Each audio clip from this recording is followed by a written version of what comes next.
Hello guys, आज के इस वीडियो में टॉप 60 प्लस सामान्य ज्ञान के क्वेश्चन देखने वाले हैं जो कि आगामी सभी परीक्षाओं के लिए मोस्ट इंपॉर्टेंट है। आप लोग इस वीडियो को ध्यान से देखिएगा। देखिए, इस वीडियो में आपका पहला सवाल है, गुलाम वंश की स्थापना किसने की थी? तो गुलाम वंश की स्थापना करने वाले इनमें से हो जाएंगे कुतुबुद्दीन ऐबक, यानी कि ऑप्शन बी बिल्कुल सही जवाब है। कुतुबुद्दीन ऐबक ने गुलाम वंश की स्थापना किया था। देखिए, अगला सवाल, लोधी वंश की स्थापना किसने की थी? तो लोधी वंश की स्थापना करने वाले इनमें से हो जाएंगे Bahlol Lodi. Option number C बिल्कुल सही जवाब है। बहलोल लोधी ने लोधी वंश की स्थापना किया था। देखिए, अगला सवाल, पानीपत का प्रथम युद्ध किसके किसके बीच में हुआ था? तो पानीपत की पहली युद्ध जो है यह हुआ था ऑप्शन नंबर ए बाबर और इब्राहिम लोधी के बीच में, यानी कि ऑप्शन ए बिल्कुल सही जवाब है। बाबर और इब्राहिम लोधी के बीच में हुआ था। देखिए, क्वेश्चन नंबर 4 है, भारत में आखिरी मुगल सम्राट कौन था? तो आखिरी मुगल सम्राट इनमें से हो जाएंगे बहादुर शाह द्वितीय। ऑप्शन नंबर ए बिल्कुल सही जवाब है। बहादुर शाह द्वितीय जो कि आखिरी मुगल सम्राट थे। देखिए, क्वेश्चन नंबर 5 है, आईने अकबर पुस्तक का लेखक कौन है? तो आईने अकबर पुस्तक के लेखक जो है इनमें से हो जाएंगे ऑप्शन नंबर सी अबुल फजल। जी, अबुल फजल जो थे वह आईने अकबर पुस्तक के लेखक थे। चलिए, अगला सवाल, कुव्वत उल इस्लाम मस्जिद जो दिल्ली में है इसका निर्माण किसने करवाया था? तो कुव्वत उल इस्लाम मस्जिद जो कि दिल्ली में स्थित है इसका निर्माण करवाने वाले हो जाएंगे Qutubuddin Aibak. Option number A बिल्कुल सही जवाब है। कुतुबुद्दीन ऐबक ने निर्माण करवाया था। देखिए, अगला सवाल, ढाई दिन का झोपड़ा मस्जिद कहाँ पर स्थित है? दोस्तों, ढाई दिन का झोपड़ा मस्जिद की बात करें तो यह है अजमेर शहर में। ऑप्शन नंबर बी बिल्कुल सही जवाब है। अजमेर में स्थित है। इस वीडियो को आप लोग लाइक करके चैनल को सब्सक्राइब कर लीजिएगा। देखिए, अगला सवाल, गोल गुब्बज का निर्माण किस शासक द्वारा किया गया था? तो गोल गुब्बज का निर्माण करवाने वाले शासक इनमें से हो जाएंगे Mohammad Adil Shah. Option number C बिल्कुल सही जवाब है। मोहम्मद आदिल शाह ने करवाया था गोल गुब्बज का निर्माण। तो देखिए, अगला सवाल है, लोधी वंश का अंतिम शासक कौन था? दोस्तों, लोधी वंश के अंतिम शासक की बात करें तो इनमें से हो जाएंगे Ibrahim Lodi. Option number B बिल्कुल सही जवाब है। इब्राहिम लोधी जो कि लोधी वंश का अंतिम शासक था। देखिए, अगला सवाल, मुगल चित्रकार ने किसके शासनकाल में पराकाष्ठा प्राप्त किया था? तो देखिए, मुगल चित्रकार ने पराकाष्ठा प्राप्त किया था जहांगीर के शासनकाल में। ऑप्शन नंबर सी बिल्कुल सही जवाब है। जहांगीर के समय में। चलिए, अगला सवाल, हल्दी घाटी की लड़ाई किसके किसके बीच में लड़ी गई थी? तो हल्दी घाटी की लड़ाई की बात करें तो यह हुआ था अकबर और राणा प्रताप के बीच में। ऑप्शन ए बिल्कुल सही जवाब है। अकबर और राणा प्रताप के बीच में। क्वेश्चन नंबर 12 है, दिल्ली से किस सुल्तान की पोलो खेलते समय घोड़े से गिरकर मृत्यु हो गई थी? तो देखिए, दिल्ली से जिस सुल्तान की पोलो खेलते समय घोड़े से गिरकर के मृत्यु हुआ था इनमें से हो जाएगा Qutubuddin Aibak. Option number A बिल्कुल सही जवाब है। कुतुबुद्दीन ऐबक। चलिए, क्वेश्चन नंबर 13 है, किस सुल्तान को लाख बॉक्स भी कहा जाता है? तो लाख बॉक्स जो है इनमें से कहते हैं कुतुबुद्दीन ऐबक को, यानी आपका राइट आंसर ऑप्शन नंबर ए रहेगा।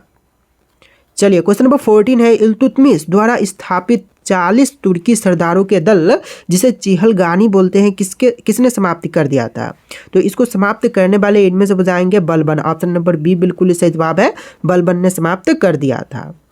देखिए, अगला सवाल, गुरिल्ला युद्ध की शुरुआत किसने की थी? तो गुरिल्ला युद्ध की शुरुआत करने वाले इनमें से हो जाएंगे शिवाजी। ऑप्शन नंबर ए बिल्कुल सही जवाब है। शिवाजी ने गुरिल्ला युद्ध की शुरुआत किया था। देखिए, अगला सवाल है, अकबर द्वारा बनाए गए उपासना भवन का नाम क्या था? देखिए, अकबर द्वारा बनाए गए उपासना भवन का नाम जो है इनमें से हो जाएगा इबादत खाना। ऑप्शन बी बिल्कुल सही जवाब है। इबादत खाना। देखिए, अगला सवाल, अकबर की जीवन की कथा अकबरनामा किसने लिखी थी? तो अकबर की जीवनी जो है अकबरनामा इसको लिखने वाले हो जाएंगे अबुल फजल। ऑप्शन ए बिल्कुल सही जवाब है। अबुल फजल। देखिए, क्वेश्चन नंबर 18, हुमायूं नामा की रचना किसने की थी? हुमायूं नामा की रचना करने वाले इनमें से हो जाएंगे गुलबदन बेगम। ऑप्शन नंबर सी बिल्कुल सही जवाब है। गुलबदन बेगम जिन्होंने हुमायूं नामा की रचना किया था। देखिए, अगला सवाल, किस तोमर शासक को दिल्ली शहर को स्थापित करने का श्रेय प्राप्त है? देखिए, तोमर शासक जिनको दिल्ली स्थापित करने का श्रेय प्राप्त है तो इनमें से हो जाएगा अनंगपाल। ऑप्शन नंबर ए बिल्कुल सही जवाब है। अनंगपाल। चलिए, अगला सवाल, अलाउद्दीन खिलजी का सेनापति जिसे 1000 दिनारी कहा जाता है वह कौन था? तो देखिए, 1000 दिनारी जिनको कहते हैं अलाउद्दीन खिलजी का सेनापति यह था Malik Kafur. Option number B बिल्कुल सही जवाब है। मलिक काफूर।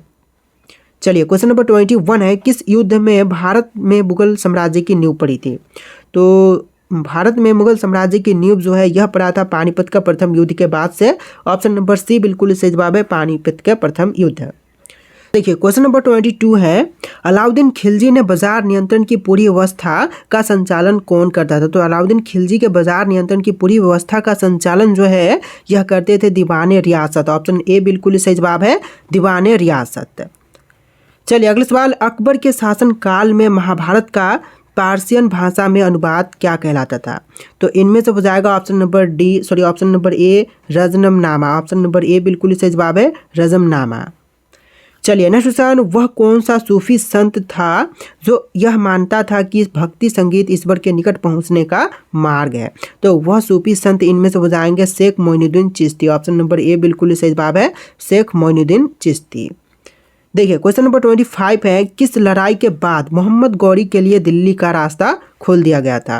तो यह लड़ाई था तराइल का दूसरी लड़ाई। ऑप्शन नंबर ए बिल्कुल सही जवाब रहेगा, तराइल की दूसरी लड़ाई। देखिए क्वेश्चन नंबर 26 है, नसरुद्दीन ने किसे उलुग खान की उपाधि दी रखी है? तो नसरुद्दीन ने उलुग खान की उपाधि जो है बलबन को दी रखा है। ऑप्शन नंबर सी बिल्कुल सही जवाब रहेगा, बलबन को दिया है। देखिए क्वेश्चन नंबर 27 है, खुद को दूसरा सिकंदर खाने वाला सुल्तान कौन था? खाने वाला, कहने वाला, ठीक है। खुद को दूसरा सिकंदर कहने वाला सुल्तान जो था इनमें से हो जाएगा Alauddin Khilji. Option number B बिल्कुल सही जवाब हो जाएगा, अलाउद्दीन खिलजी।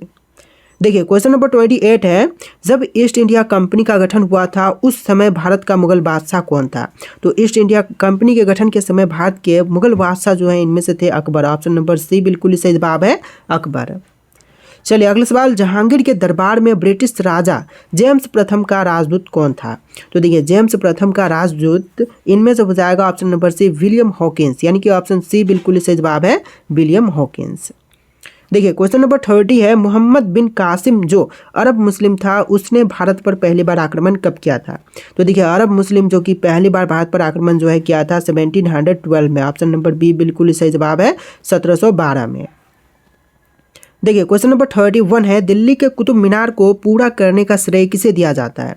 तो कुतुब मीनार को पूरा करने का श्रेय जो है इनमें से देते हैं इल्तुतमिश को, यानी कि ऑप्शन नंबर सी बिल्कुल सही जवाब है, इल्तुतमिश।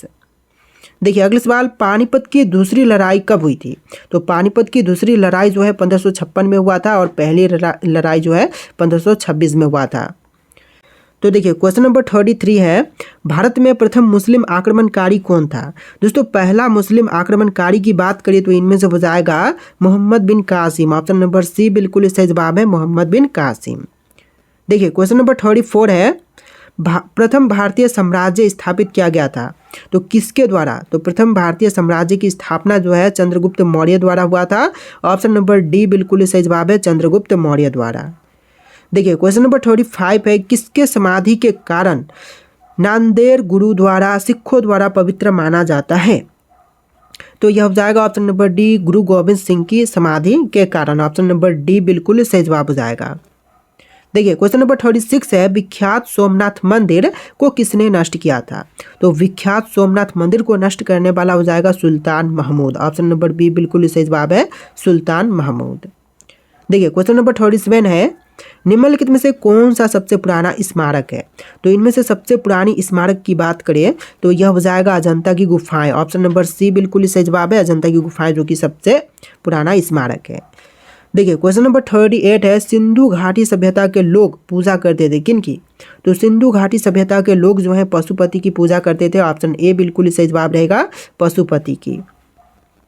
देखिए अगला सवाल, त्रिपिटक धार्मिक ग्रंथ है किनका? तो त्रिपिटक धार्मिक ग्रंथ जो है यह है बौद्धों का। ऑप्शन नंबर डी बिल्कुल सही जवाब है, बौद्धों का धार्मिक ग्रंथ जो है त्रिपिटक है। देखिए अगला सवाल, पानीपत की तीसरी लड़ाई कब हुई थी? तो पानीपत की तीसरी लड़ाई जो है यह हुआ था 1761 में। ऑप्शन नंबर बी बिल्कुल सही जवाब है, पहली 1526 में, दूसरा 56 में और तीसरा 1761 में। देखिए क्वेश्चन नंबर 41 है, मुगल साम्राज्य की नींव किस लड़ाई के बाद से मानी जाती है? तो मुगल साम्राज्य की नींव जो है यह मानी जाती है पानीपत की प्रथम लड़ाई के बाद से। ऑप्शन ए बिल्कुल सही जवाब हो जाएगा। देखिए अगला सवाल, मुगल वंश की स्थापना भारत में कब से हुई थी? तो मुगल वंश की स्थापना जो है यह हुआ था 1526 के बाद से। ऑप्शन नंबर सी बिल्कुल सही जवाब है, 1526 के बाद से। चलिए अगला सवाल, प्लासी का युद्ध कब लड़ा गया था? तो देखिए प्लासी का युद्ध जो है यह हुआ था 23 जून 1757 में। ऑप्शन नंबर ए बिल्कुल सही जवाब है 23 जून 1757 में। देखिए क्वेश्चन नंबर 44 है, बक्सर का युद्ध कब से आरंभ हुआ था? तो बक्सर का युद्ध जो है यह हुआ था 1763 में। ऑप्शन बी बिल्कुल सही जवाब रहेगा, 1763 में हुआ था बक्सर का युद्ध। देखिए क्वेश्चन नंबर 45 है, दिल्ली का लाल किला किसने बनवाया था? तो दिल्ली स्थित लाल किले को बनवाने वाले इनमें से हो जाएंगे शाहजहां। ऑप्शन नंबर सी बिल्कुल सही जवाब है, दिल्ली स्थित लाल किले को बनवाया था शाहजहां ने।